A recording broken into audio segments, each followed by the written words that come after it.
C'est le moment, monsieur le sage, que vous nous régaliez des connaissances surprenantes que vous avez acquises dans votre longue recherche. Bien, je vous remercie beaucoup pour votre présentation qui m'a fait bien plaisir parce que je vois que vous avez déjà une certaine notion du problème.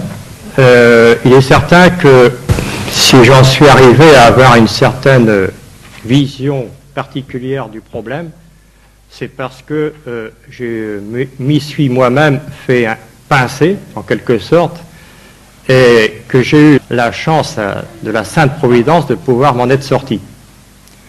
Parce que le phénomène OVNI, tel qu'on le présente généralement par les médias, est totalement faux, parce que justement ce phénomène s'ingénie à se présenter pour ce qu'il n'est pas. À partir de lui, d'ailleurs, il y a eu l'émergence d'un mythe extraterrestre, alors que le phénomène OVNI est totalement étranger au problème de la vie extraterrestre. Mais il est bien évident, suivant l'aspect dont il se présente depuis déjà maintenant une cinquantaine d'années, bien que le problème ne soit pas du tout un phénomène moderne. Le phénomène OVNI s'est présenté sous des aspects totalement différents depuis la plus haute antiquité. En vérité, je me demande même si son point de départ depuis la Genèse. C'est-à-dire que l'histoire des OVNI, suivant la conviction que j'en ai, et puis bon, je m'en expliquerai un peu plus à la suite de mon exposé, j'ai bien l'impression qu'effectivement le problème des OVNI remonte à la genèse de la création dans ce qui est contenu de la séduction d'Adam et Ève, où le serpent génésiaque dit « vous serez comme des dieux ». En vérité, depuis ce temps-là, le phénomène qui a changé de forme ne cesse pas de dire toujours « vous serez comme des dieux » si vous suivez notre exemple. Je m'explique un petit peu. Les dieux d'hier sont en quelque sorte les extraterrestres d'aujourd'hui avec lesquels on essaie encore de recommuniquer d'une certaine façon en utilisant des techniques occultes. Ces techniques occultes sont également très anciennes. Elles ont été l'apanage de certains groupes d'initiés parmi les civilisations les plus anciennes égyptiennes, mésopotamiennes, etc., de Syrie, enfin toutes les anciennes, et surtout l'Égypte. Et ces techniques occultes étaient réservées à une caste d'initiés qui, par cet intermédiaire, prétendaient obtenir des pouvoirs des dieux qui sont les extraterrestres d'aujourd'hui. Par ces pouvoirs, ils se les réservaient pour eux-mêmes en produisant des prodiges le plus spectaculaires possible pour montrer leur puissance. Ces phénomènes qui ont un très grand pouvoir de suggestion et de fascination sur les esprits disent toujours la même chose lorsqu'on analyse les messages qui se transmettent par leur intermédiaire, qu'on nomme les contactés. Les contactés, ce sont des personnes qui prétendent être en relation avec les extraterrestres. Alors ceci est une vaste mascarade parce que l'extraterrestre, pour moi, n'existe pas. C'est un véritable montage que, justement, ces entités ont présenté de telle façon de nous tromper sur ce qu'ils sont réellement et sur leur véritable intention. Alors, les messages qui ont été obtenus en analysant tous ceux qui prétendent, à la suite d'une initiation, d'être en relation avec les extraterrestres, dit en peu de choses près ceci. Nous sommes du ciel, nous sommes les fils de Dieu, vous pouvez aussi devenir comme des dieux, c'est-à-dire comme nous, puisqu'ils se prétendent être les extraterrestres, les dieux d'hier. Car nous sommes tous de nature divine, la rédemption est donc en vous, vous serez comme des dieux. Alors là, on trouve une singulière résonance avec tout ce qui se dit au sein du mouvement du New Age, c'est-à-dire que tout ceci concourt dans la déification de l'être. C'est-à-dire que donc nous sommes, si on respecte leur message, on serait supposé de nous passer de la rédemption et de pouvoir nous déifier par les moyens des connaissances que ces dieux-là nous apportent, par l'intermédiaire de leurs initiés. Voilà un petit peu en gros comment ça se présente, mais c'est beaucoup plus complexe que cela. Car le phénomène, s'il existe depuis un très lointain passé, bon, c'est qu'il y a certainement un but, et ce but, il demeure caché, secret. En analysant le phénomène, on s'aperçoit qu'il évolue par stades successifs au cours des âges, et qu'il semble régir à un plan occulte, et qui part donc de la Genèse, depuis la chute, et qui se terminera certainement au temps de l'Apocalypse de Saint Jean, par le triomphe du Christ et de l'Église. Si on regarde les Écritures, il y a quand même une certaine concordance avec tout ce qu'on peut récolter du phénomène qui se présente actuellement à nous par l'intermédiaire des ovnis. Mais l'étape décisive, si le phénomène est très très ancien qui remonte à la chute, l'étape décisive dans l'aboutissement de ce plan commence avec les ovnis depuis l'après-guerre en 1945, c'est-à-dire qu'il y a donc 50 ans. Si vous voulez que, disons que je donne un aperçu assez complet du phénomène, ça va demander un certain temps parce que il est très complexe. Je suis obligé donc de m'aligner sur une certaine ligne conductrice. Alors je le présenterai sous ses aspects les plus connus, c'est-à-dire, comme monsieur tout à l'heure l'a présenté, les aspects physiques, on a parlé des traces, on verra pourquoi on n'obtient pas de pièces à conviction matérielle.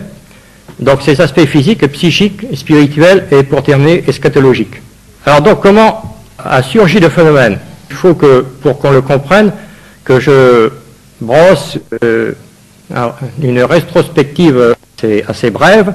À travers les âges, la forme dont il se présente est totalement différente. Le phénomène des ovnis, d'une façon moderne, a surgi après la fin de la Seconde Guerre mondiale, c'est-à-dire depuis 1945.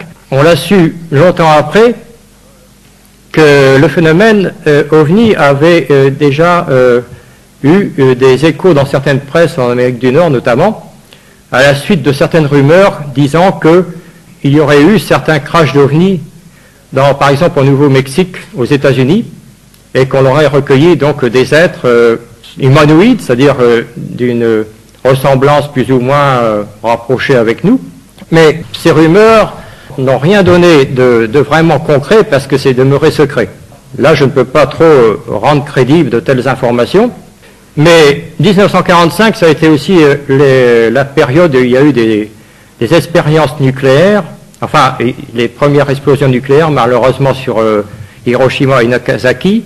Je dis cela parce que le phénomène ovni est surgi en masse, il s'est du moins présenté dans la presse tout de suite après. Alors, si bien qu'à l'époque, on a pensé que c'était les explosions nucléaires qui avaient alerté les intelligences, enfin des créatures possibles de nos plus proches planètes du système solaire. Car il faut rappeler quand même, à ce temps-là, on ne connaissait pas grand-chose sur nos propres voisines.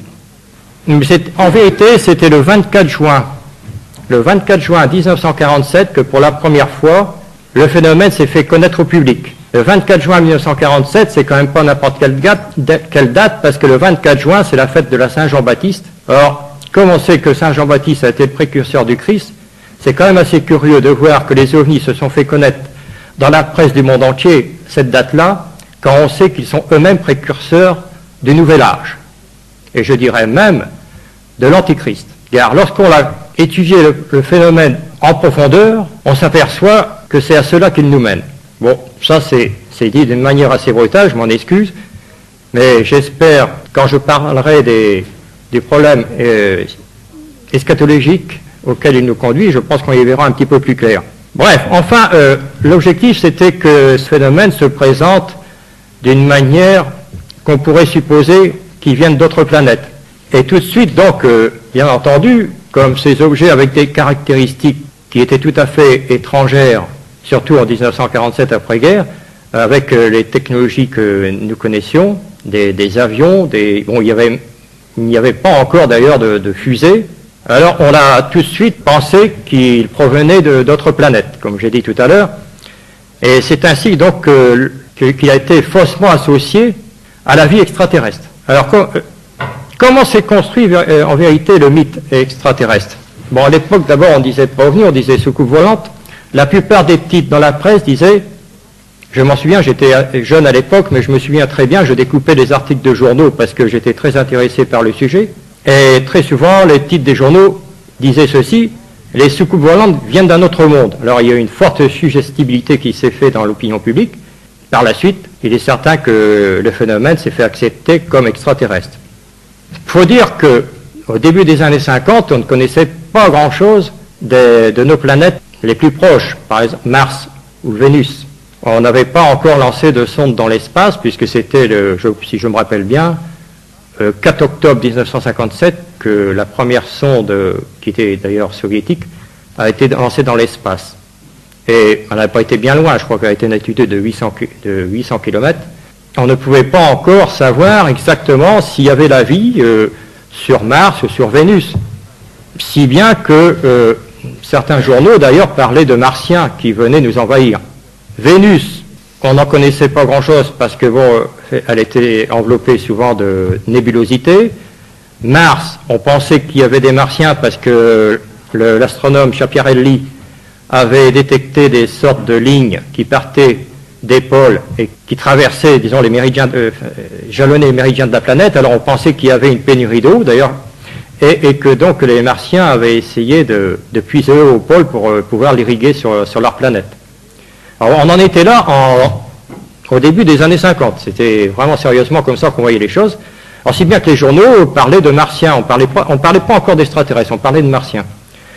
D'ailleurs, l'année 1954 a vu en Europe du Nord, en France en particulier, un véritable déferlement de tous ces objets non identifiés.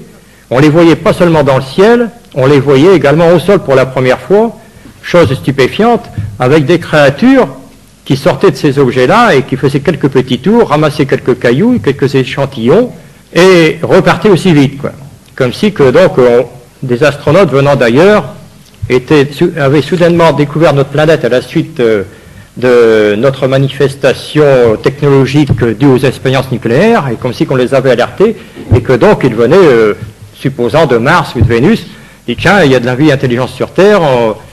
C'est quand même assez étrange qu'on ait pu penser ça, parce que bon, pour des engins supposés dotés de telles prouesses technologiques, il y a très longtemps qu'ils auraient dû le faire. Mais curieusement, cette idée s'est installée dans les esprits parce que, bon, en 1950, on était quand même pas si avancé que maintenant dans la connaissance scientifique, astronomique, et que ça demandait encore quelques années pour pouvoir vérifier si cette thèse a été vraie ou fausse.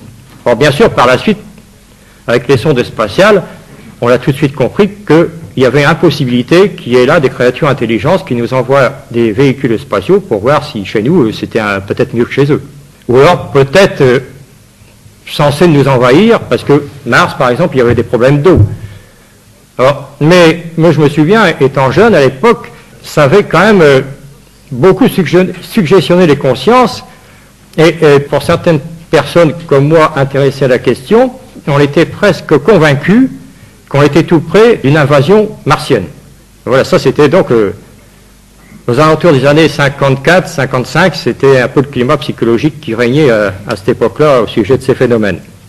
Tout ceci, on le verra à la fin, lorsque j'aurai avancé un peu plus dans le domaine de ces phénomènes. Cela faisait partie d'un vaste spectacle, quoi. Alors donc, qui pouvait orchestrer cette mise en scène? Je ne vais pas m'avancer tout de suite avant que je vous parle des aspects physiques, que j'y reviendrai tout à l'heure, en parlant des problèmes psychiques que ces phénomènes engendrent. Il y a une chose que j'ai remarquée, j'ai oublié de vous dire, une chose essentielle, c'est que m'étant intéressé à la question, je pense avoir été un des premiers adhérents d'une des premières commissions d'enquête et d'études sur ces sujets, justement en 1954, puisque bon, le phénomène avait complètement, disons, illusionné en quelque sorte, et comme je voulais en savoir davantage, il existait en France et peut-être même en Europe une commission d'enquête privée sur les soucoupes volantes qui a été créée en 1951, et je pense que j'en étais un des premiers adhérents parce que à cette époque-là, il n'y avait pas beaucoup de personnes qui osaient s'en occuper parce qu'on était un peu mis à l'index, parce que ça ne faisait pas du tout sérieux. Et on se retrouvait donc à une trentaine de personnes dans une salle à Paris pour en discuter, sans oser en parler dans notre entourage. Je dis cela parce que, à la suite, un certain concours de circonstances, beaucoup plus tard, a fait que, en 1972, j'ai moi-même repris cette commission, la direction de cette commission d'études, sans me préoccuper de ce que mon prédécesseur avait pu recueillir comme élément d'information. Bon, c'est-à-dire des témoignages, d'observations, etc. J'ai repris absolument tout à zéro. J'ai mis au point une structure d'enquête avec à peu près 500-600 enquêteurs, chargés de ramasser les témoignages, peut-être aussi recueillir les éléments de traces d'atterrissage. Et très curieusement, chaque fois où nous avions installé un comité d'enquête dans certaines régions, alors qu'il ne s'y passait rien, d'un seul coup, c'était complètement envahi de phénomènes. C'est quand même assez curieux, on ne se posait pas trop de questions, on disait, pour nous, finalement, ça nous fait du travail intéressant. On était tout contents d'aller interviewer les gens, de photographier les traces, d'établir des dossiers d'enquête, de les analyser, de faire des thèses, des hypothèses. On a fait des corrélations avec les failles, on a fait des corrélations avec les éruptions solaires, etc., quoi. Et puis, ça n'apportait absolument rien. On tournait en rond d'une manière constante. Alors, je commençais à y voir clair.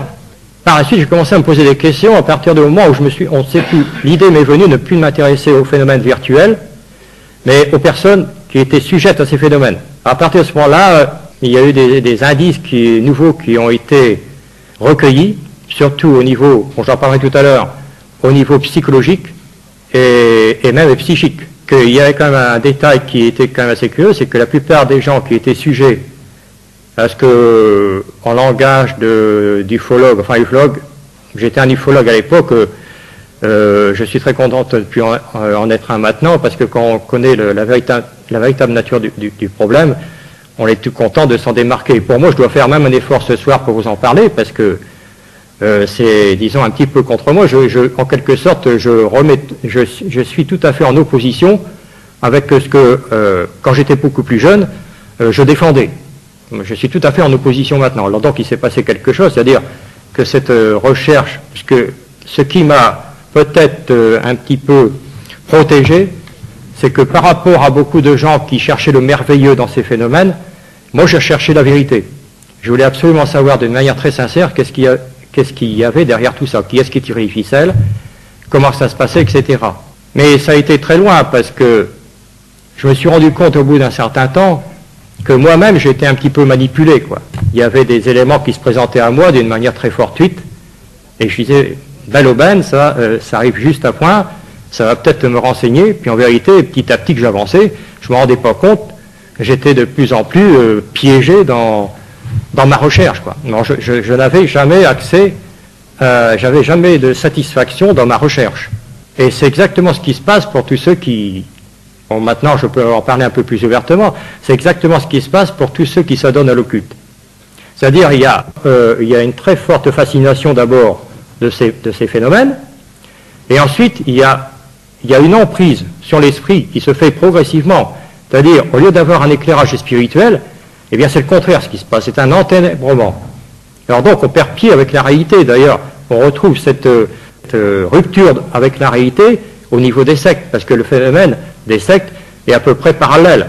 Il y a une suggestion sur l'esprit, il y a une emprise sur l'esprit, à partir d'un gourou qui, lui, fait effet de canal, quoi, qui reçoit une puissance qu'il faut définir, et cette puissance qu'il possède, il l'utilise pour enténébrer ses adeptes, et ses adeptes sont sous sa coupe, quoi, en quelque sorte. Alors, il les gouverne comme il veut. Mais c'est pas n'importe qui peut le faire. Ces personnes peuvent arriver à de tels résultats parce qu'ils agissent sur le psychisme de l'être humain. Et j'y reviendrai tout à l'heure justement en parlant du psychisme. Bon, je vais quand même en terminer avant tout sur ce qui concerne les aspects physiques du phénomène. Bon, tout à l'heure, monsieur disait que c'est vrai, c'est tout à fait vrai, on avait beaucoup de mal à recueillir des pièces à conviction, des échantillons. C'est pour la bonne raison que il n'y en a pas de pièces à conviction. Bon, nous-mêmes, nous avons recueilli des éléments d'échantillons sur des supposés points d'impact de phénomènes que, comme on pensait que c'était des engins extraterrestres, des engins venant d'autres planètes, on appelait ça atterrissage. Vous voyez, le terme était déjà un petit peu manipulateur, là. Parce qu'en vérité, c'est une vaste mascarade. Forcément, il se passe un phénomène. Mais le phénomène ne se passe pas de la façon dont on pense qu'il se passe. C'est une véritable illusion. Cette puissance-là, je préfère utiliser, avant de dire le vrai terme, utiliser le terme de puissance. Cette puissance-là, qui est aussi intelligente, est capable de nous illusionner à sa guise. Alors donc, ces illusions se présentent de telle façon qu'on croit qu'elles sont réellement consistantes. Mais en vérité, ce sont des leurres. Ce sont vraiment des leurres qui nous sont présentées pour nous faire croire qu'un objet se pose là, des êtres sortent, recueillent des échantillons, remontent en vitesse dans leur engin et partent aussitôt peut-être analyser tout ce qu'ils ont recueilli. Bon, c'est un petit peu simpliste, il me semble, et même un peu grossier. Mais en vérité, tout ça, ça fait partie d'une vaste panoplie de phénomènes capables de nous illusionner par deux moyens particuliers dont je parlerai un peu plus en détail tout à l'heure. C'est qu'ils sont capables de nous montrer dans notre esprit des scénarios qui n'existent pas, ce sont des illusions. Ils utilisent certaines parties de notre cerveau pour nous faire croire que... Ou la deuxième chose qu'on pense réalisable, c'est que cette puissance-là est capable d'effectuer des formes matérialisées.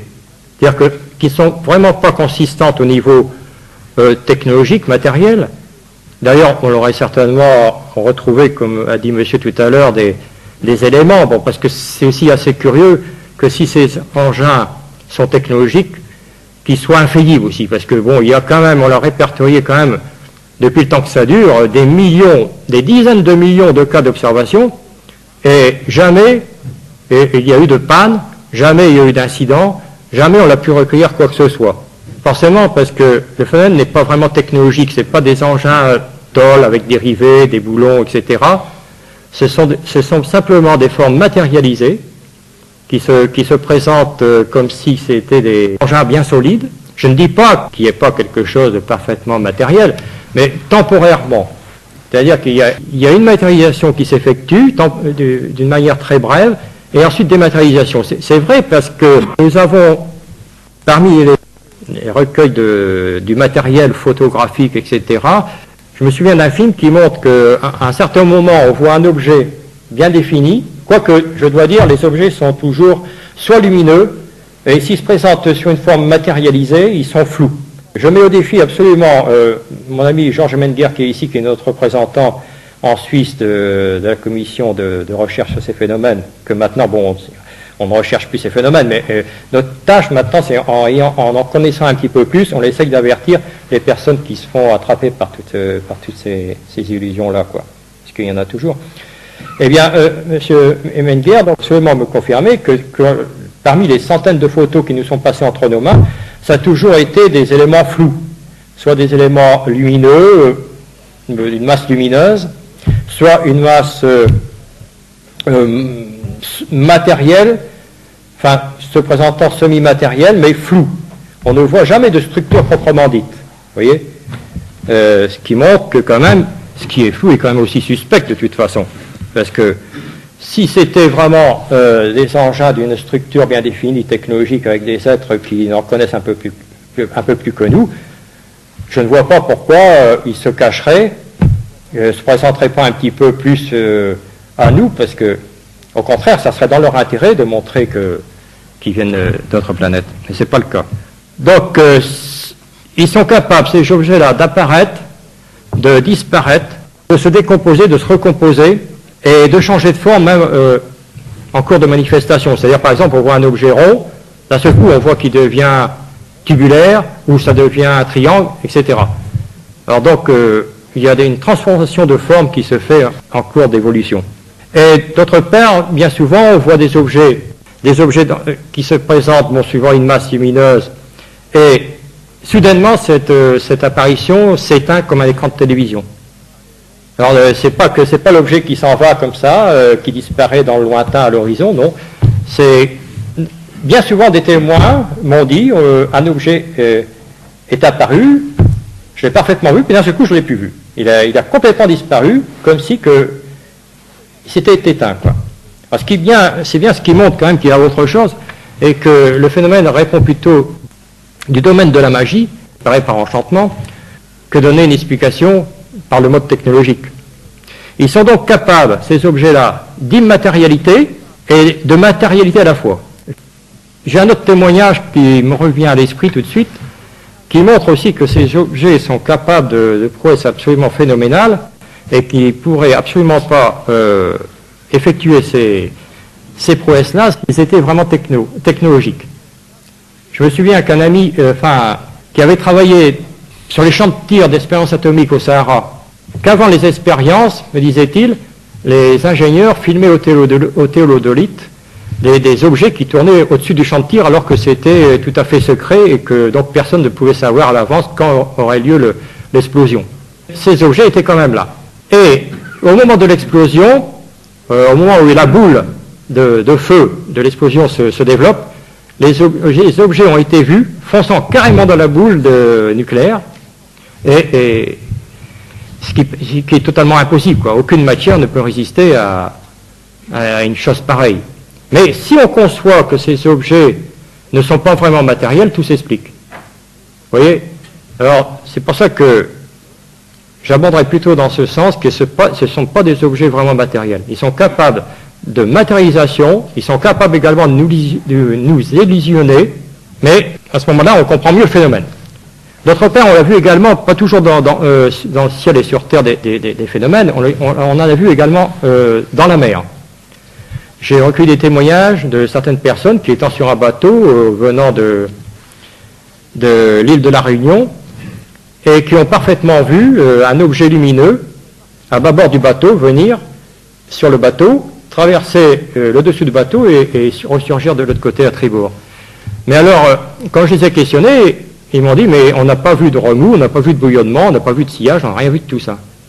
Ce qui paraît quand même assez difficile à concevoir quand si c'est un objet technologique. Mais encore une fois, ça peut s'expliquer si ces phénomènes sont des phénomènes d'illusion, quoi.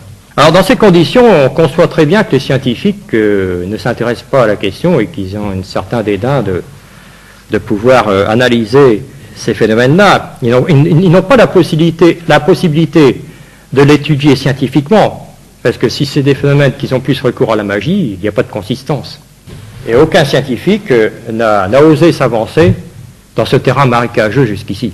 Bon, je dois dire aussi que le phénomène n'est pas constant, bien entendu. On ne voit pas de ces phénomènes-là tous les jours. Il est épisodique, il se présente périodiquement à certaines époques, mais il est toujours quand même présent.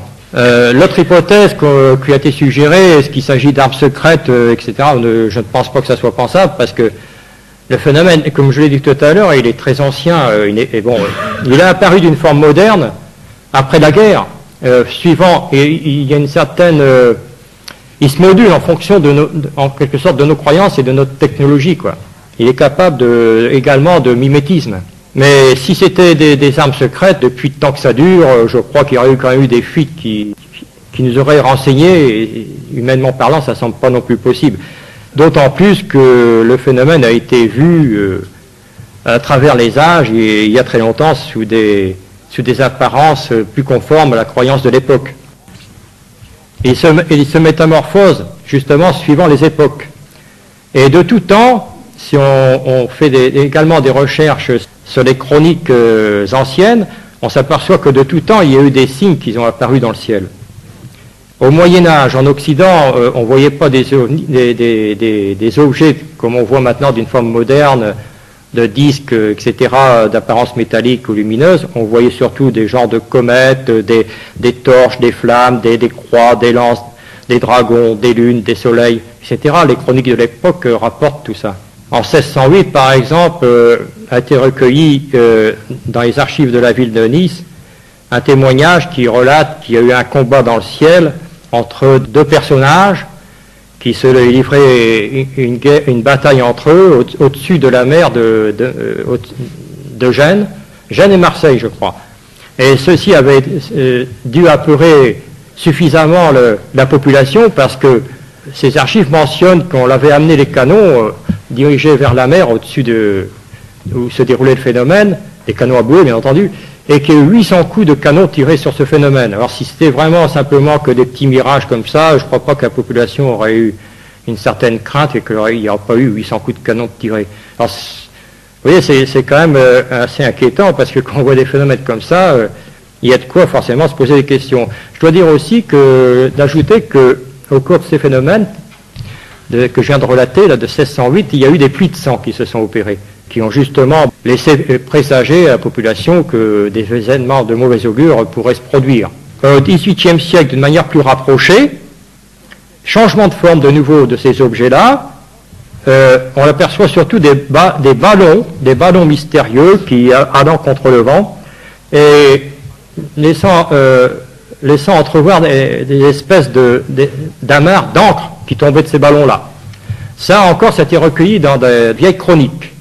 Donc je ne pense pas que les gens de cette époque-là auraient inscrit dans ces chroniques-là des choses qu'ils n'auraient pas vues.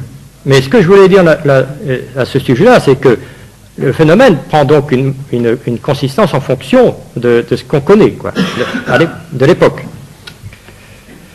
Et c'est donc seulement au début du XXe siècle qu'on a encore aperçu une autre catégorie d'objets, surtout au cours des années 1896 et 1897.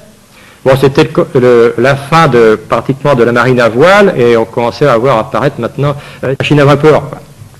Alors, qu'est-ce qui s'est passé? Eh bien, très curieusement, des journaux de l'époque relatent l'apparition d'espèces d'objets qui tenaient à la fois du bateau constitué de roues à aubes, et en même temps qui tenaient de l'aéroplane. C'était donc à l'époque de la découverte de la machine à vapeur qui mettait fin à la marine à voile. Donc là encore, il y avait un mimétisme assez curieux d'un mariage entre un bateau et un aéroplane. Enfin, l'aéroplane n'était pas encore là. Mais c'était l'apparence de ces objets-là. En chronique, d'ailleurs, de l'époque, les appelait bateaux aériens. Et ce qui est très curieux, c'est aussi, pour la première fois, c'est qu'on a parlé de personnages qui descendaient de ces objets. Des personnages habillés, non pas à la forme qu'on les a aperçus à l'époque moderne, c'est-à-dire habillés de scaphandre ou pas de scaphandre, parce que bon, en 1969, on allait mettre le premier pied sur la Lune. Donc, par anticipation, ces objets se présentaient de cette façon-là, de manière à coûter comme des astronautes. Mais là, bon, on n'était pas encore arrivé là, en 1896, bien entendu. Et bien, tout simplement, les personnages étaient habillés comme les gens de l'époque, qu'on l'a aperçu. Oui, c'est quand même assez curieux.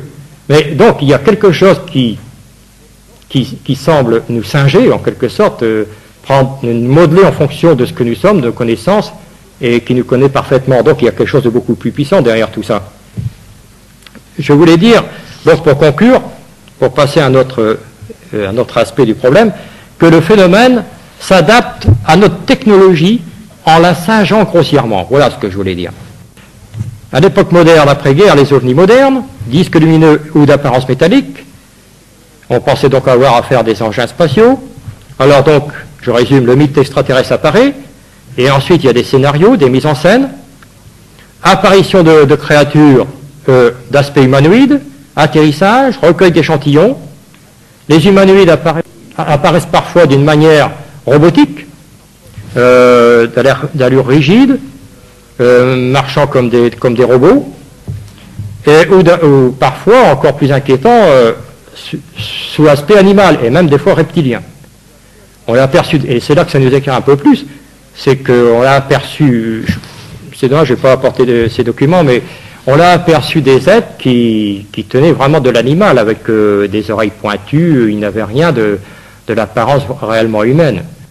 Est-ce qu'il peut exister des humanités capables d'abriter des créatures pareilles et sachant piloter des engins aussi extraordinaires? Ça paraît totalement aberrant. On retrouve toujours cet aspect grossier, qui n'est pas précis, flou, qui est beaucoup plus proche du côté de la singerie, et plus proche au niveau humain de l'animal que de l'être humain lui-même.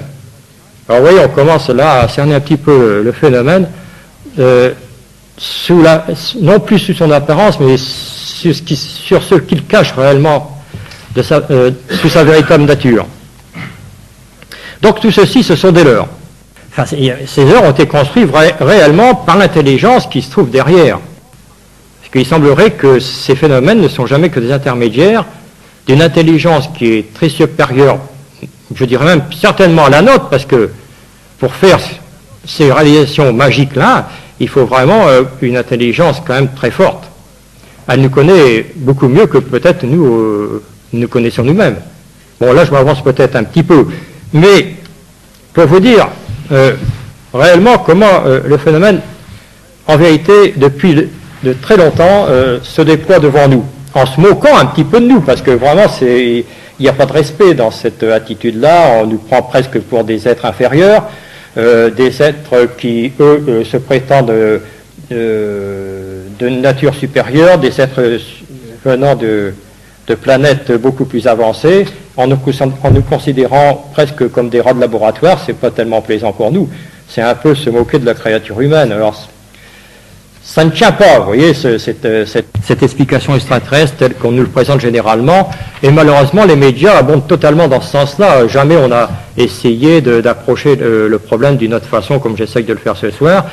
Chaque fois, d'une manière médiatique, bon, maintenant un petit peu moins, mais vous avez certainement vu pendant un certain temps les émissions mystères de la télévision. Ceci a fait beaucoup plus de mal que de bien, parce que qu'est-ce que ça a produit? Ça a produit une curiosité encore beaucoup plus étendue sur ces problèmes-là, pas seulement sur les ovnis, mais pour tout ce qui concerne l'occulte. On a banalisé en quelque sorte le problème, quoi. Alors qu'est-ce qui s'est passé? Eh bien, il y a eu beaucoup plus de gens qu'ordinairement qui se sont lancés dans l'occultisme, quoi, d'une manière générale, quoi. Alors on se demande si des fois c'est pas un petit peu voulu tout ça, parce que moi je sais que j'ai essayé d'intervenir à plusieurs occasions, on m'a complètement ignoré. Alors j'ai l'impression que bon, c'est peut-être beaucoup m'avancer à dire ça, mais en fonction de ma propre expérience, j'ai bien l'impression qu'on ne veut pas qu'on aborde le problème sous sa véritable dimension, et qu'on désire plutôt laisser l'opinion publique un petit peu dans le flou, de pas trop l'inquiéter, quoi. Parce que c'est vrai que le problème est inquiétant, si on en parle vraiment. Ça serait peut-être même malsain, les gens commenceraient à se poser des questions, d'autant plus que... Et puis comment voulez-vous aussi que les autorités, aussi bien civiles que militaires, si, comme je sais que pendant un certain temps, ils ont récolté suffisamment d'informations, parce qu'ils ont quand même des moyens beaucoup plus étendus que les moyens privés, ne connaissent pas, du moins à un certain échelon, la véritable nature des phénomènes, mais ils ne peuvent pas en parler. Parce que comment voulez-vous qu'on reconnaisse des phénomènes qui nous échappent complètement et qui n'ont pas véritablement de matérialité? Il faudra reconnaître qu'il y a quelque chose qui tient pratiquement du domaine surnaturel, quoi. Alors ça, c'est pas faisable. Ça heurte complètement notre rationalité, quoi. Ces phénomènes irrationnels heurtent notre rationalité. Alors il y a des blocages. On ne peut pas véritablement en parler. C'est pour ça que je soulignais sur le thème de la fichette que c'est les raisons pourquoi on ne peut pas vraiment aborder la question telle que j'en parle actuellement, parce que le véritable éclairage qu'on peut avoir, c'est à partir justement de l'éclairage de l'esprit, quand cette force-là est une force d'aveuglement, une force d'enténébrement de l'esprit. Alors donc, ce n'est pas par les ténèbres eux-mêmes qui vont nous éclairer. Il faut essayer d'obtenir un certain discernement, et le discernement ne peut s'effectuer que par l'esprit. Il y a encore beaucoup de choses à dire. J'ai oublié de parler des bruits. C'est intéressant à noter, parce que quand il y a eu des bruits enregistrés au cours de ces manifestations, des créatures qu'on a perçues, ça n'a jamais été un langage vraiment audible, un langage par exemple qui pourrait être modulé, quoi, peut-être dans une langue inconnue, mais enfin qui se rapproche quand même de certaines articulations. Là, non, pas du tout. Quand on a recueilli des bruits de ces créatures, ça a été des grognements, des sifflements, des aboiements, des altercations violentes, etc.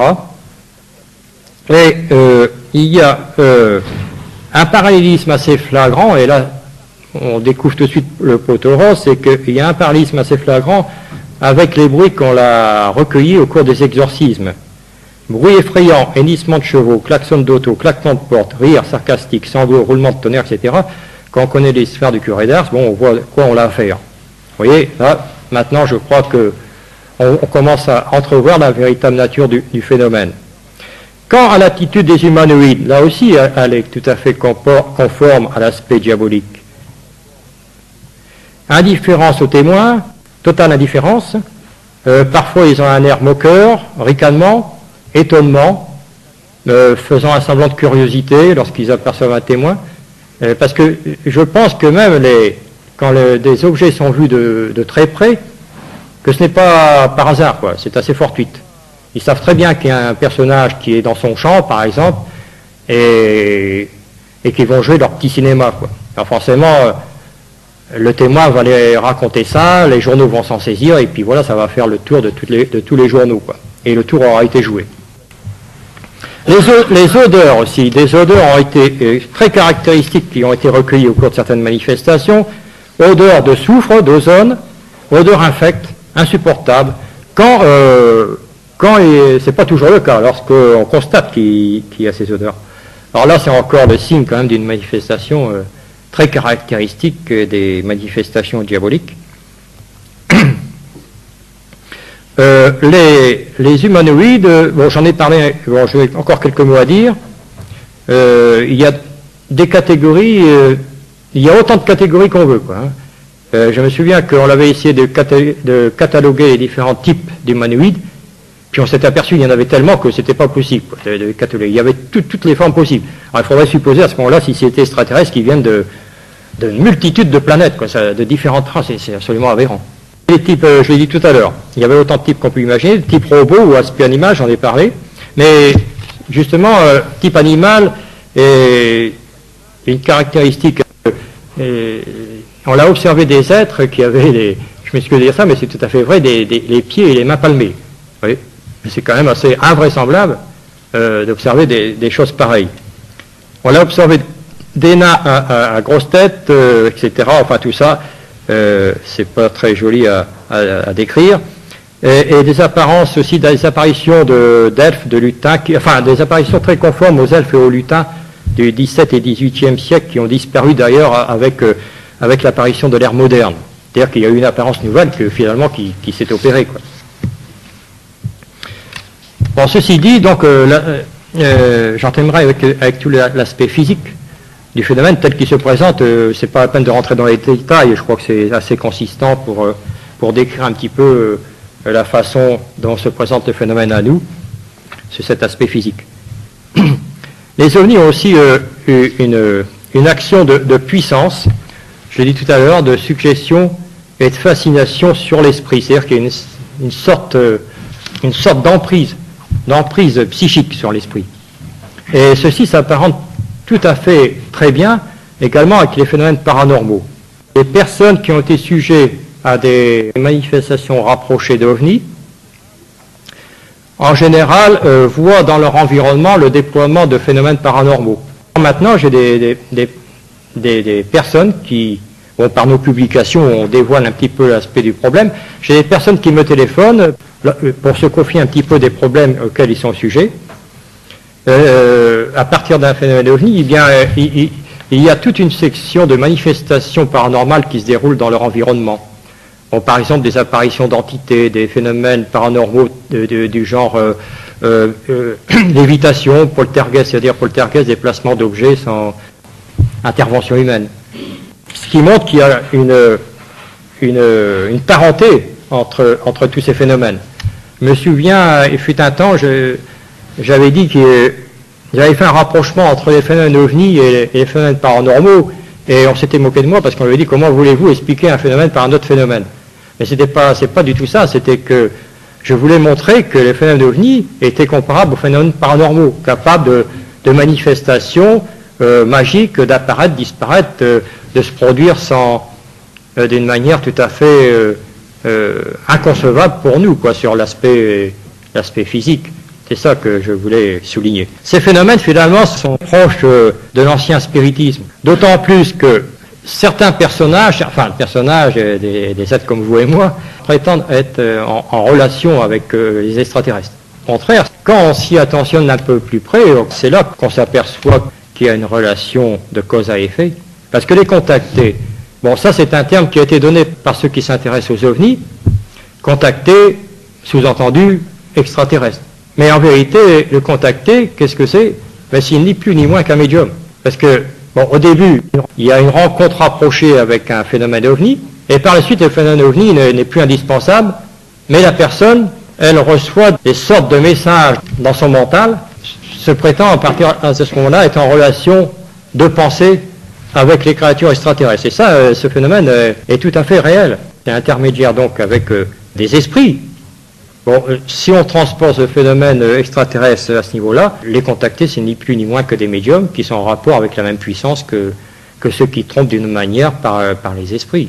Nous vivons dans une société matérialiste qui fait que ces problèmes-là, on n'ose pas trop en parler aussi ouvertement que je le fais ce soir, mais si on va voir un petit peu dans les pays, par exemple, d'Amérique du Sud, au Brésil en particulier, j'ai eu la possibilité d'y séjourner pendant un certain temps, d'étudier certains phénomènes sur place. Bon, qu'est-ce qu'on constate? On constate, par exemple, au Brésil, il y a 80 à 85% de la population qui s'adonne à la macumba. Bon, la macumba, qu'est-ce que c'est? Eh bien, c'est tout simplement de la magie, ils se mettent en relation avec les divinités, qui sont ni plus ni moins que les créatures démoniaques du même type que la mascarade des ovnis. C'est exactement la même chose pour moi. Mais là-bas, on en parle vraiment. Donc, d'une manière générale, si on regarde l'arbre aux fruits qu'il porte, eh bien, le fruit des ovnis est mauvais.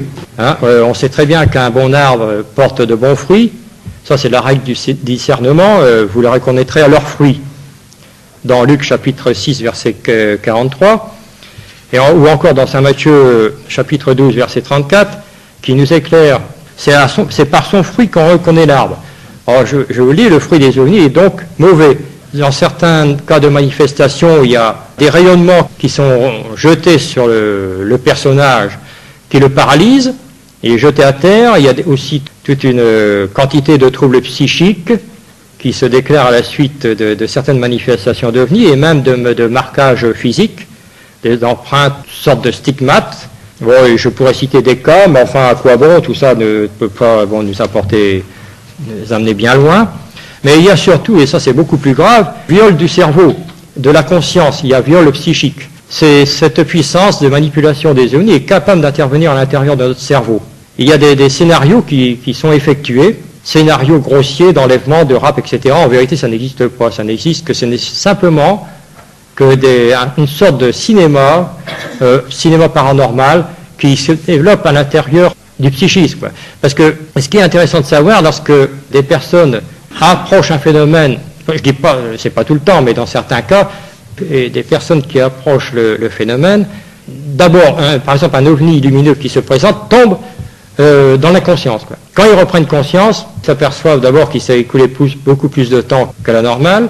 Certains spécialistes de ces questions-là, américains surtout, ont eu l'idée d'inoptiser ces personnes pour voir un petit peu ce qu'ils allaient dire dans cet état d'hypnose.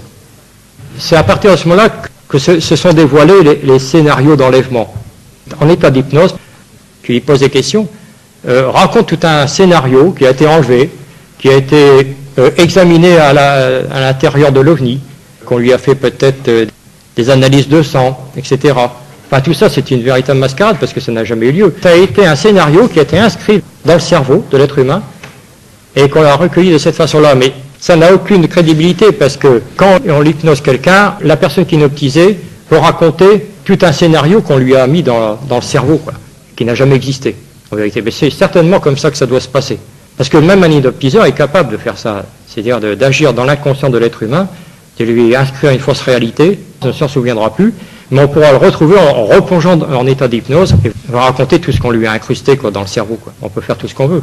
Donc l'objectif finalement de tout ça, là, parce que bon, on pourra en parler pendant des heures, ça ne nous apporterait pas grand-chose. Je voulais simplement vous dresser un petit aperçu de ce qu'était réellement le phénomène OVNI, d'une manière tout à fait différente de ce qu'on en parle généralement. Finalement, l'objectif poursuivi, c'est de semer la confusion dans les esprits et aussi d'enténèbrement. Quoi. Une discipline aussi est née, c'est une sorte de croyance qui s'appelle l'ufologie, qui n'est pas bonne non plus. Je me reproche d'en avoir fait partie pendant un certain temps parce que j'ignorais carrément la véritable nature du phénomène. Parce que l'ufologie, finalement, ceux qui se spécialisent dans ces domaines-là, deviennent des promoteurs et propagateurs du mythe ovni et extraterrestre. Quoi. Donc ça va dans le mauvais sens. Pour nous amener tout ça à croire à une civilisation soi-disant supérieure d'origine extraterrestre en exerçant des singeries grossières et qui place en quelque sorte la créature à la place du créateur. Finalement, le phénomène OVNI, comme il s'est manifesté au début des années 50, c'est qu'il aura été en quelque sorte précurseur du mouvement New Age. Parce que à partir des OVNI, eh bien, il y a une porte qui s'est ouverte sur toutes les anciennes techniques occultes du paganisme, mis sous le boisseau jusqu'ici, qui étaient réservées que pour une minorité de sectes, sociétés secrètes, etc., qui utilisent ces moyens-là pour se mettre en relation avec ces entités. Alors, d'un seul coup, tout ceci est sorti de l'ombre, puis il y a une floraison extraordinaire de toute une littérature sur toutes ces techniques possibles de l'occultisme. Tout de suite après l'intervention des hommes, et qui a amené maintenant à une véritable confusion de l'esprit, si bien que les gens ne savent plus à quel saint se vouer, qui nous déstabilisent, d'une manière générale. Ça peut nous sembler inquiétant de parler de toutes ces questions-là, moi-même je m'en excuse, mais il me semble qu'il est quand même bon de ne pas ignorer ce problème, afin tout simplement de s'en préserver, parce qu'il est certain qu'il y a des astuces qui sont assez pernicieuses et qui nous empêchent d'y voir clair, suivant certains artifices, et qui font que des doctrines occultes se banalisent et que tout le monde pense que c'est tout à fait innocent, et puis ça conduit finalement à perdre l'individu sur le plan de sa propre identité spirituelle, parce que bon, au lieu de monter, il descend carrément dans les abysses les plus profonds, des abysses infernaux. Il y en a même de plus en plus, malheureusement, des personnes qui ont trafiqué un petit peu avec tout ça et qui sont complètement déstabilisées, qui ont perdu complètement pied avec la réalité, et qui vivent dans une autre réalité. Le danger, il est d'ordre spirituel, il n'est pas autrement.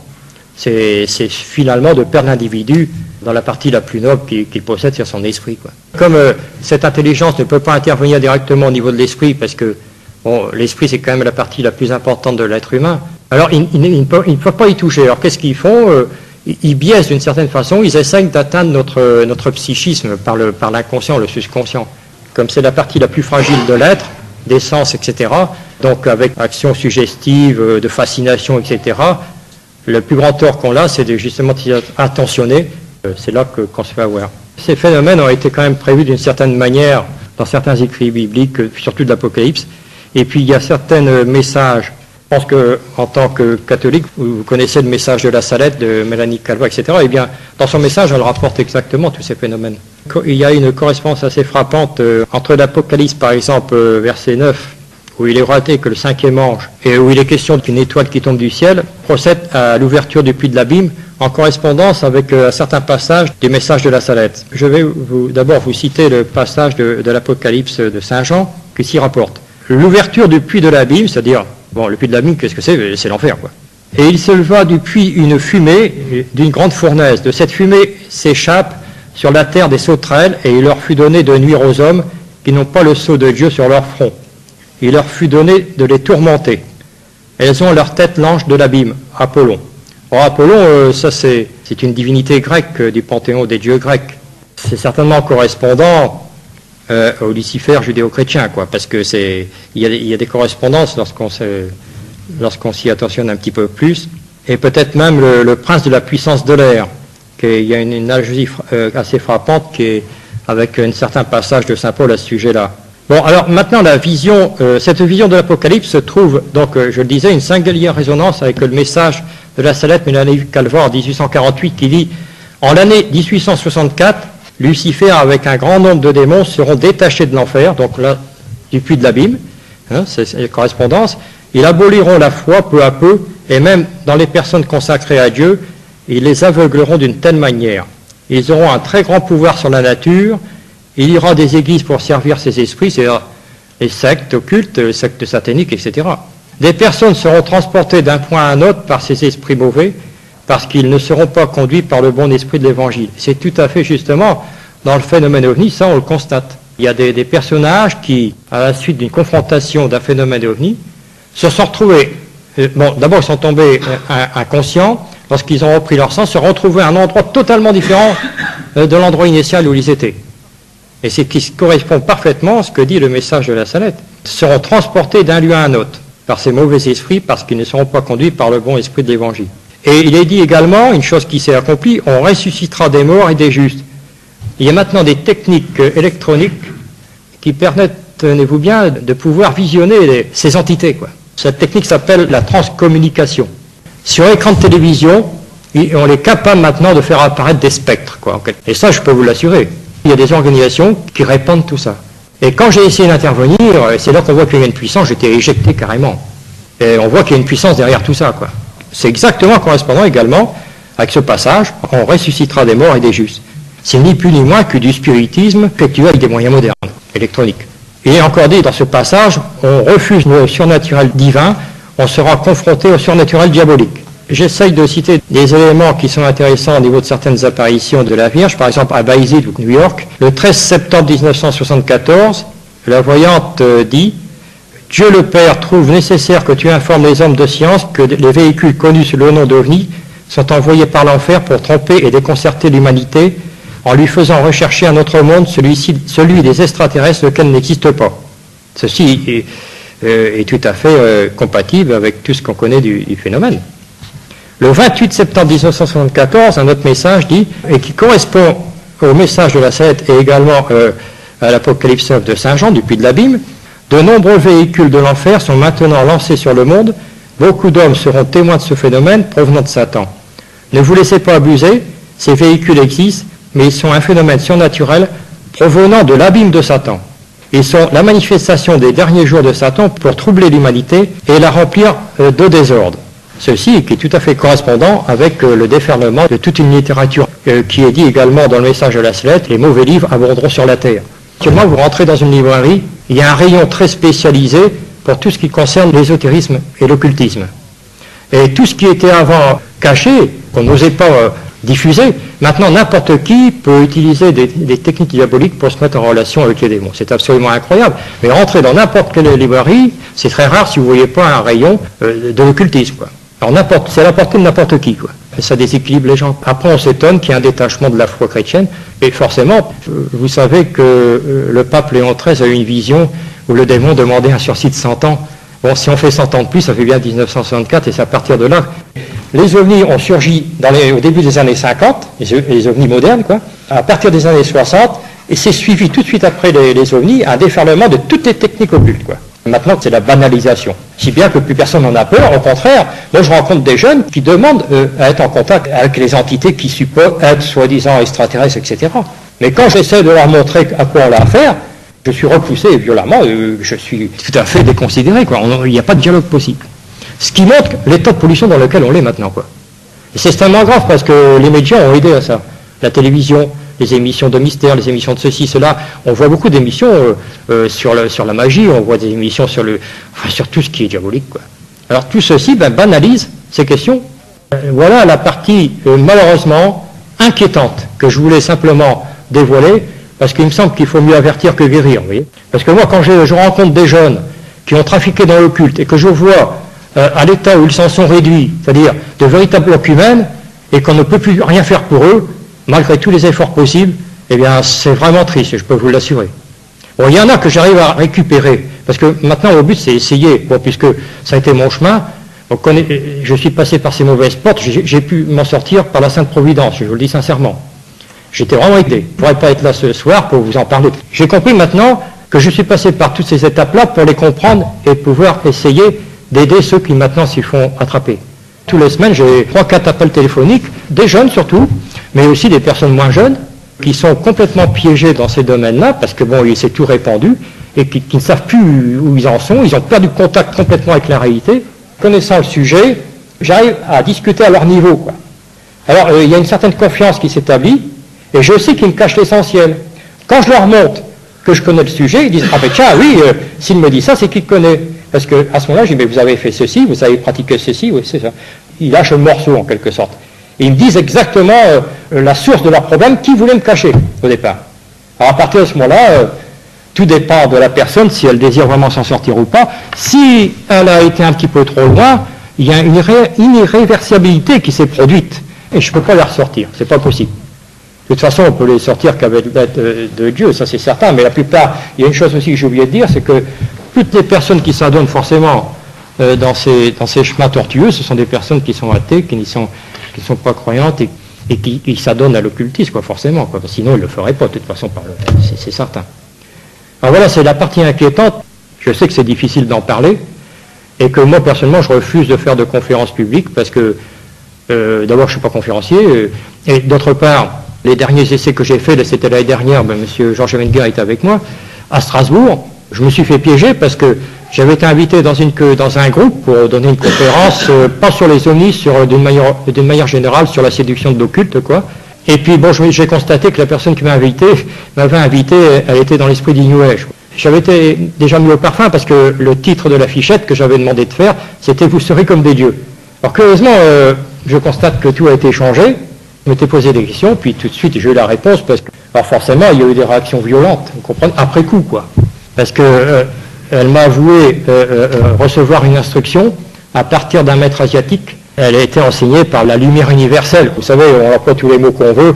Certains vont parler de conscience cosmique, de conscience universelle, de conscience christique, qui n'a rien à voir avec le Christ, bien entendu. C'est le Christ intérieur, c'est d'ailleurs l'introspection du soi oriental, etc. Il est bien certain que, à partir de ce moment-là, on sait à quoi on a affaire. Il y a tant à dire. Si vous voulez, moi, vous pouvez me poser aussi des questions. J'y répondrai avec plaisir, parce que, disons, en fonction de ce que j'ai dit, ça permet déjà peut-être d'aborder un certain débat. Je ne sais pas, c'est vous qui voyez, sinon... Voilà. Voilà.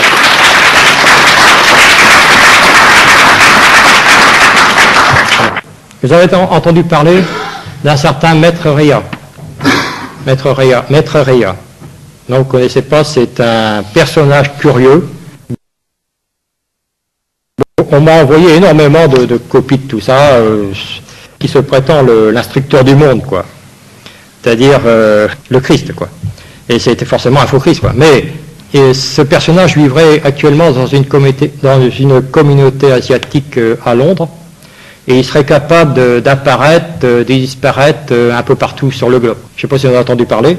Moi, je trouve qu'il faut être assez prudent parce que, bon, s'il a été hautement initié à ces doctrines diaboliques, il possède certains pouvoirs, certainement.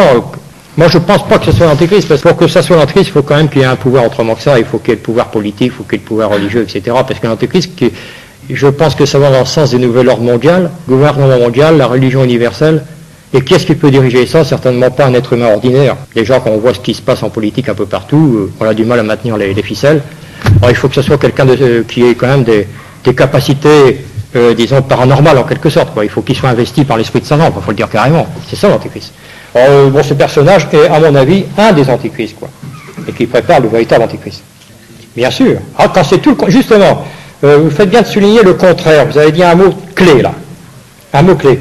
Parce que tout ce qui concerne toutes ces questions parapsychologiques, etc., les domaines des ténèbres, quoi, c'est toujours dans un domaine inversé par rapport au Christ. C'est toujours dans une inversion. Et même au niveau psychologique, sur l'aspect biologique, parce que vous savez que nous avons deux cerveaux. Nous avons le cerveau conscient, qui est le néocortex, bon ça c'est biologique, et puis vous avez le cerveau inconscient, qui est le paléocortex. Alors ça c'est une chose très importante, parce que pour être en relation avec les esprits déchus, les démons, il faut être dans un état spécial qu'on appelle l'état altéré de conscience. C'est-à-dire, vous savez que le cerveau émet 4 types d'ondes, alpha, de partir d'alpha, les ondes alpha qui vont entre 8 à 12 Hertz de fréquence, jusqu'au cycle bêta qui avoisine à peu près les 4 Hertz. L'état alpha, c'est un état qui est entre l'état de veille et l'état de sommeil, quoi. L'état de transe. Et l'état de transe est absolument nécessaire, c'est le point clé de toutes les doctrines occultes, de toutes les pratiques occultes. Vous avez parlé d'inversion, en renversant notre partie naturelle, quoi, c'est-à-dire qu'on met en avant l'inconscient, quoi, en court-circuitant le conscient. En état normal, on est dans l'état conscient. Il y a quand même du juste dans ce que vous dites, parce que Hitler a été initié par une société secrète, le groupe de Thulé. Il a été véritablement initié. Alors lui, il a été, en quelque sorte, le jouet, quand Hitler a commencé à faire ses discours dans les tavernes de Munich, et qu'il avait déjà écrit Mein Kampf, les Illuminati ont tout de suite repéré que c'était un personnage qu'ils pouvaient utiliser au moment fortuit, parce qu'il y avait une grande crise à cette époque-là en Allemagne, et donc il a été utilisé sur une puissance beaucoup plus forte que lui. Et en l'initiant, qu'est-ce que c'est un initié? C'est quelqu'un qu'on met justement en communication avec ces puissances dont je vous parle. Parce que l'être humain par lui-même ne peut pas obtenir cette puissance-là, c'est pas possible. Je parlais de l'état de transe, vous m'avez interrompu, mais c'était très important, parce que l'état de transe qui utilise l'inconscient en renversant, en déconnectant le conscient, en mettant l'inconscient en avant, à partir des ondes alpha du cerveau, ça débouche sur une certaine résonance vibratoire qui met en relation directe avec cette puissance-là. Ce qui veut dire que cette puissance a un niveau vibratoire, d'une certaine manière. Si on se met en résonance avec cette puissance-là, il y a une relation qui se fait. Et la personne qui possède cette puissance, c'est pas elle qui possède, c'est l'entité qui, en quelque sorte, par l'état de transe, l'incorpore. C'est très proche de l'état de possession, ça.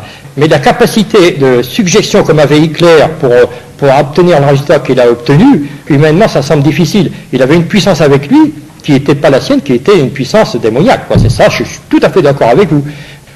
En fonction de tout ce qu'actuellement, l'ouverture depuis de l'abîme, justement, eh bien, j'ai bien l'impression qu'on arrive à un certain aboutissement de tout ça, du véritable éclair, mais le véritable éclair cosmique à ce moment-là, qui lui risque d'avoir le monde dans son contrôle total. Actuellement, on est en train de mettre au point beaucoup de choses, vous savez, du contrôle total. Dans l'Apocalypse, il est indiqué que, par exemple, il y aura un marquage et que ceux qui auraient ce marquage ne pourraient ni acheter ni vendre. Je sais que par des correspondants américains qu'on l'a accédé déjà à ce qu'on appelle les puces électroniques qui sont capables d'être incorporées dans la peau de l'être humain. C'est tellement minuscule, ce qu'on appelle le microchips. Je ne veux pas trop parler de toutes ces questions-là, mais c'est tout à fait réel, quoi. On arrive progressivement, étape par étape, vers un contrôle de l'être humain. Et c'est extrêmement grave, parce que Dieu nous a donné le don de liberté. Là, on s'en va sur le règne de l'Antichrist, quoi. Maintenant, on arrive à un point où on vit tous les mêmes choses en même temps, quoi, grâce aux télécommunications, etc. Donc, on va vers la mondialisation de tout, quoi. Et qu'est-ce qui peut tenir un pouvoir comme ça? Ben, à mon avis, ça ne peut être que l'Antéchrist. Comme vous êtes un spécialiste de ces questions, j'aimerais savoir si vous avez entendu parler ou si vous connaissez dans les détails les œuvres d'autres personnes qui ont travaillé sur l'aspect physique et technique. J'ai rencontré plusieurs livres, dont un ici qui m'a vraiment surpris par un auteur australien qui écrit en anglais et qui s'est prétendu américain, mais d'origine... Standeyo. Exactement, voilà. Je connais, oui. Alors, la conspiration cosmique, vous l'avez lu? Oui, je connais ça depuis 5 ans à peu près. Bon, parce que des fois je suis appelé, bon, plus maintenant, je ne veux plus faire tout ça maintenant, mais il y a quelques années, j'étais appelé un peu partout pour faire des conférences, participer à des congrès, etc. Et j'étais appelé au Canada pour faire des conférences à Montréal et à Québec en 1984, je crois. Et c'est assez curieux ce que vous dites, parce que bon, j'avais fait un certain plan de conférence. J'arrive à Québec et je rencontre un certain Bernard Milot, qui lui, son titre de conférence était la conspiration cosmique. C'était pratiquement la conférence que moi je proposais. Alors c'est quand même, vous voyez, des fois c'est des coïncidences assez curieuses. Mais j'ai vécu beaucoup de situations de ce genre-là. Alors justement, c'est là qu'est intervenu ce fameux Standeyo, parce que c'est lui qui a fait la traduction en langue française. C'était en anglais au départ. Ouais, c'est ça. Et donc c'était ce Bernard Milot que j'ai rencontré, que j'ai fait la conférence avec lui, et moi j'ai fait une partie, lui il a fait la seconde, quoi, parce qu'on faisait la même, sans le savoir. Comme quoi que des fois il y a des espèces d'aiguillages assez curieux, quoi.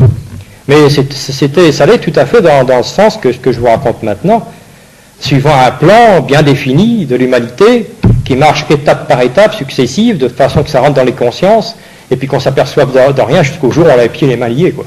C'est ça que ça voulait dire. Mais cette conspiration va pour une élite, une certaine élite, qui, bon, suivant ce qu'on en sait maintenant, une élite financière aussi, qui se serait mis à l'abri, justement, en Australie. Dit que les ovnis sont en fait des machines réellement construites, on donne des explications très très précises sur leur fonctionnement, sur la fonction, parce que vous supposez plutôt que ce sont des apparitions mentales suggérées. Oui, j'ai dit mentale d'une part, d'illusion, puis aussi matérialisée. Hein. Voilà. Oui, deux choses possibles. Donc vous n'excluez pas l'autre. Voilà, Standeyo, c'est ça, hein, c'est la couverture du livre. Alors, ceci a une grande signification, là, cette fameuse pyramide. Vous connaissez, il y aura de quoi écrire un livre entier là-dessus. Ça, c'est le symbole des Illuminati, de ceux qui construisent le nouvel ordre mondial actuel. Et actuellement, on est à l'aboutissement de ce plan-là. Petit à petit, ben, on y arrive, quoi. Cette pyramide qui est le sceau des Illuminati, de ceux qui dominent le monde, en quelque sorte, dans l'ombre, ce symbole, bon, il va disparaître bientôt, mais il est inscrit sur le billet de $1. $1, c'est-à-dire l'unité, quoi. Et depuis longtemps, déjà.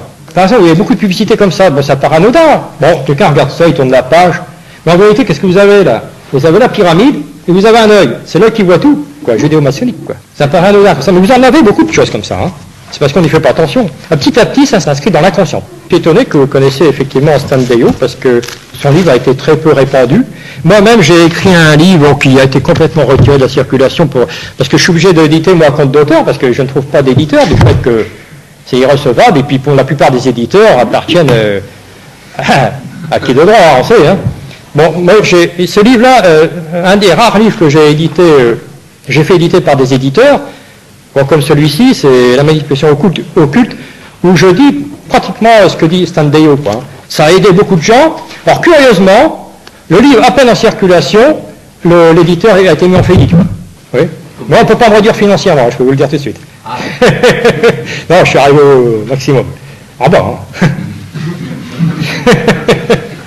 Non, mais c'est vrai qu'il faut prendre quand même des précautions, moi j'en prends. Puis je me suis retiré un petit peu à l'écart, je vis dans les brumes du Nord, là-bas, dans mon idègle. Alors là, je vois tout de suite arriver... Non, enfin, faut rigoler un petit peu, mais c'est vrai, c'est vrai. Moi, je veux surtout pas rendre tragique la situation, il faut en être conscient, c'est tout. Le but, c'est pas d'inquiéter les gens, c'est de prévenir, c'est d'être conscient un petit peu de tout ça pour essayer de passer... Mais il y a un danger, c'est que, pour ceux qui ne sont pas prévenus, justement, c'est que maintenant, ça atteint carrément les chrétiens. C'est-à-dire qu'on parle maintenant, par exemple, du yoga chrétien, du zen ceci, du zen cela. Alors, si on ne fait pas attention, ben oui, c'est pas dangereux, on peut toujours voir, et puis dès qu'on met le petit doigt, c'est le reste qui suit. Hein. Parce que ça marche degré par degré, c'est très subtil. Hein. Moi, j'ai connu beaucoup de gens qui étaient croyants, ils ont abandonné la foi à la suite de ça. De ce qu'on sait, c'est que si vous rencontrez dans l'entourage des gens qui se brûlent un petit peu à toutes ces questions-là, c'est de les prévenir, quoi. En disant, vite, fais marche in arrière, parce que tu risques de plus y revenir. Parce que c'est vrai, ça détruit complètement l'individu sur le plan psychique, en plus. En plus que, finalement, sur le plan spirituel, c'est détruire son âme, en quelque sorte. C'est l'âme qui est visée là-dedans. Parce que bon, s'il y a un lien qui fait, vous connaissez... Parce que ce que j'ai oublié de dire, c'est à partir du moment qu'il y a un lien avec ces entités-là, et quand je vous ai parlé d'irréversibilité tout à l'heure, ça veut dire qu'il y a eu une alliance qui s'est faite avec l'entité. Il y a certainement eu un biaisage, quoi, ça a passé par des détours, mais c'est fait d'une certaine façon. Est-ce que tu acceptes de collaborer avec nous, tu auras cette puissance de ceci, cette puissance. En général, la personne qui est complètement ignorante va dire oui, dans la plupart des cas, moi j'en connais beaucoup. Et à partir de ce moment-là, c'est là que je voulais en arriver, bon, il y a un accord, la personne dit oui à l'entité, et bien c'est un pacte, tout simplement. C'est ni plus ni moins qu'un pacte satanique, quoi. À ce moment-là, elle reçoit pouvoir et puissance, mais elle ne s'appartient plus, elle appartient à l'autre. Il y a de quoi faire dresser les choses sur la tête, et la mort physique, qu'est-ce que l'âme de cette personne peut devenir? Elle va carrément à l'enfer, quoi, pas de problème. Moi, vous voyez, je dis les choses comme je les pense. La corrélation, justement. Oui, oui. Moi, je pense que le véritable message peut se déceler dans les deux premiers messages. Et c'est en rapport avec la foi. Une partie du message de Fatima parle de la désorientation diabolique. C'est exactement ce qui se passe actuellement. Et qui fait le profit justement d'ordres sataniques qui sortent du puits de l'abîme. Et quand on sera arrivé au paroxysme de cette apostasie, il y aura certainement un renversement des valeurs. Actuellement, on banalise tout, quoi. On banalise absolument tout ce qui est néfaste, quoi. Et là, ça permettra à l'antéchrist d'intervenir parce qu'il sera sur les fausses valeurs, forcément.